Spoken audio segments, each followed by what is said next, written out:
Na nový rok si obyčajne želáme veľa zdravia, Božieho požehnania a v tomto období vyjadrujeme i túžbu po ukončení pandémie.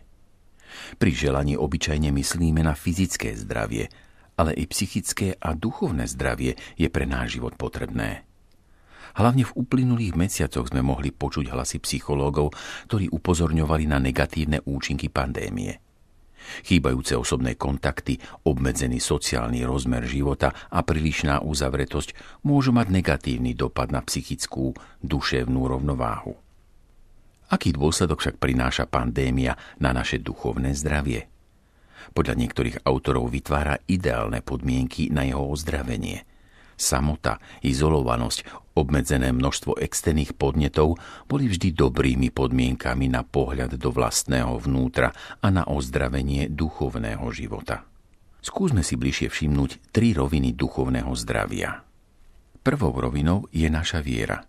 Podľa duchovných autorov najväčšou chorobou ducha je nevera.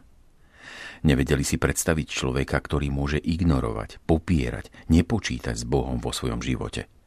Podľa Origena je prítomnosť Boha v našom živote tak evidentná, že ju nemožno nevidieť. Hovorí o 2 typoch zraku.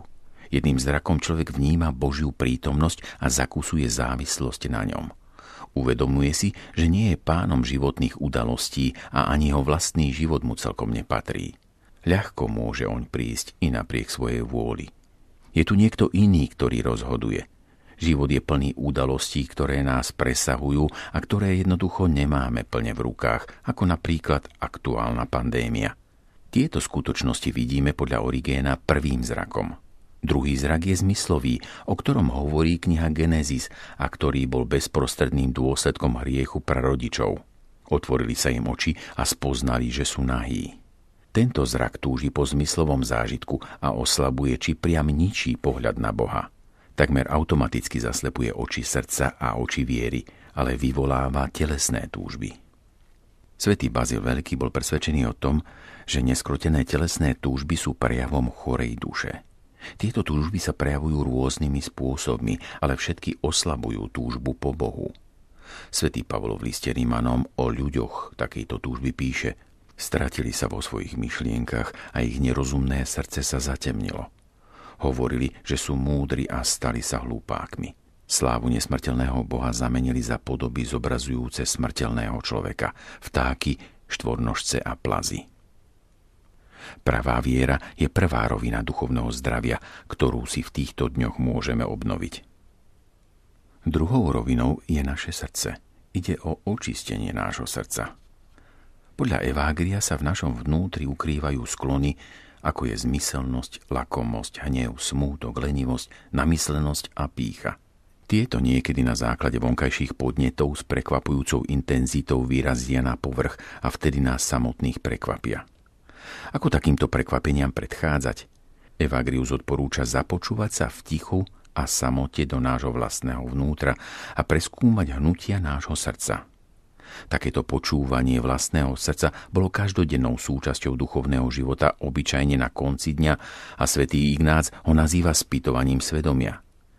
Je však veľmi užitočné, ak takémuto pohľadu venujeme i niekoľko dní.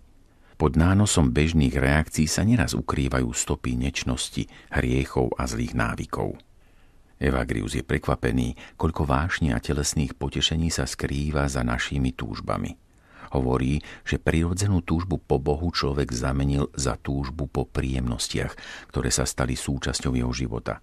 Hriechy ako maškrtnosť, zmyselnosť, závisť či neprajnosť sa k takýmto falošným túžbám ľahko pridružia. Smútok a hnev, ktoré neraz prežívame, súvisia podľa Evagria s potešením zmyslov, ktorého sa nám z nejakých dôvodov nedostalo. Je až komické, ako sa dokážeme hnevať či smútiť kvôli úplným zbytočnostiam či triviálnym veciam.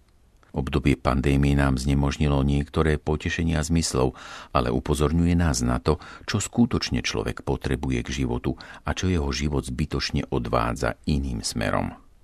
Čisté srdce je druhá rovina duchovného zdravia, ktorú si v týchto dňoch môžeme obnoviť. Treťou rovinou je ozdravenie spomienok a predstav. Nikola Kabasilas hovorí o tom, že máme neustále pamätať na Božie veci a hlavne v ťažkých momentoch života si pripomínať udalosti, kedy sme zažili Božiu prítomnosť. Pamäť nám má slúžiť na to, aby sme nezabúdali na Krista v nás samotných. Svätý Izák Sýrsky hovorí, že to, čo sa stane s rybami, ktoré sa vytiahnú z vody, to sa stane i s dušou človeka, ak sa z jeho pamäti vytratí myšlienka na Boha. Duchovne zahynie, ak sa jeho mysel sústredí len na svetské starosti.